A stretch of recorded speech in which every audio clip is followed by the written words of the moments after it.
Okay, first question on the left. Bob. Hey. Hi, Coach. Hey. Good. Hey. You guys competed real hard. Luka was obviously hurt. Did you get the sense that it was the Celtics' time? I mean, they were together for 7 years, and they kind of what you will want to keep building toward with this predominantly young group. Yeah, I think when you look at their journey for 7 years, there's been ups, there's been learning, experiences for them with winning and losing. And so understanding for us, we've been together for 5 months, some of us. So this is, a really, positive journey that we've been on here. And we'll look at what we can do as we get to the finals, just understanding we have to play our best basketball. Unfortunately, Boston was better than us in this series, and they won the championship. Middle, Dwayne. Dwayne Price, Maps.com.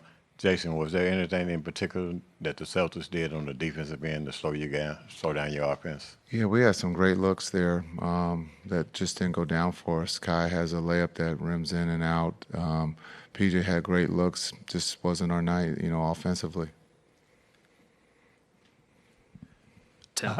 Tim McMahon, ESPN. Jason, when you look at what needs to happen for you guys to be able to get over that last hurdle, what are things that stand out to you as far as how you can get to that, take that next step?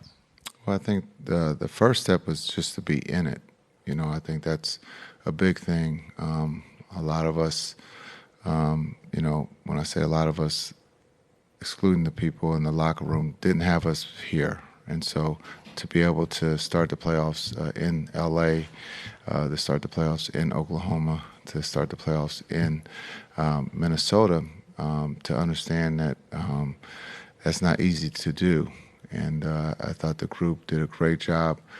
Yes, we lost 4-1, but I thought the group fought against the Celtics, and just unfortunately we just couldn't make shots when we had to, or we turned the ball over, and they took full advantage of that. And so there's a lot of positives in this run that we were on during the playoffs, but also since March we've been playing basketball at a high level. So when we go back to look at some of the stuff, what we can continue to build on and what we can get better at.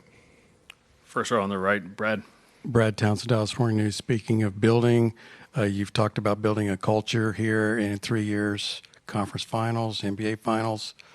What would you say kind of the biggest, the most important pillars that you feel like you have put in so far? Yeah, I think that's a very good point.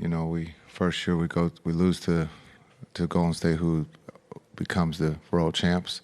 And then we lose this year to the world champs in the Boston Celtics. So not a bad run in 2 out of 3 years. And so in between those 2 years, we get D-Live and some, we get trades that makes the team better. So a lot of positive things.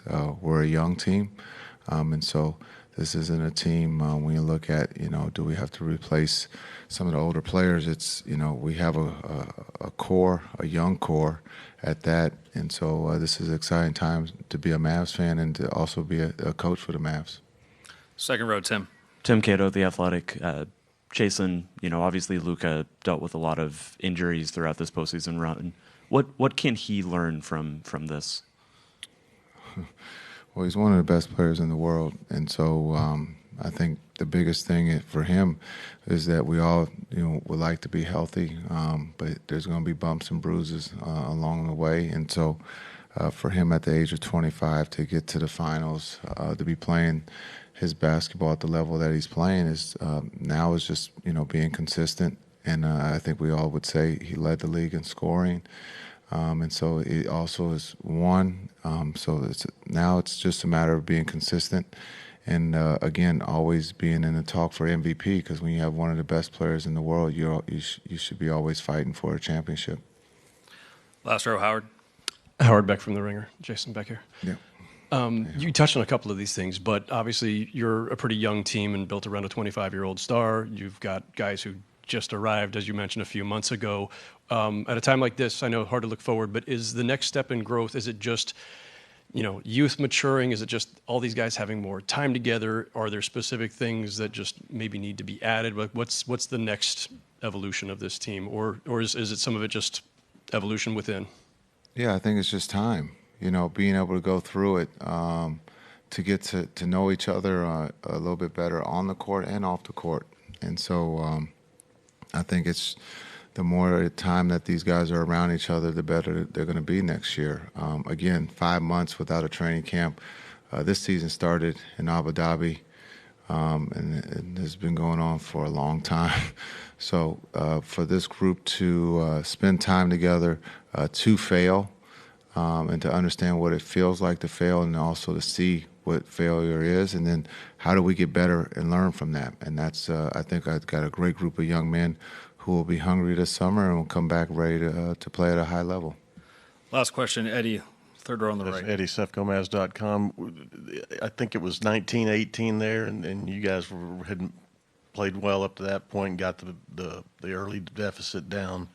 What happened there when you had some empty possessions? I think they might have had a couple of steals, or you guys had a couple of turnovers, and it snowballed after that. Yeah, it snowballed quickly. The turnovers led to, easy baskets or wide open threes, and so they took advantage of that, and we couldn't keep scoring or keep pace with them. We got good looks that just didn't go down for us. Thank you, Coach. Thanks.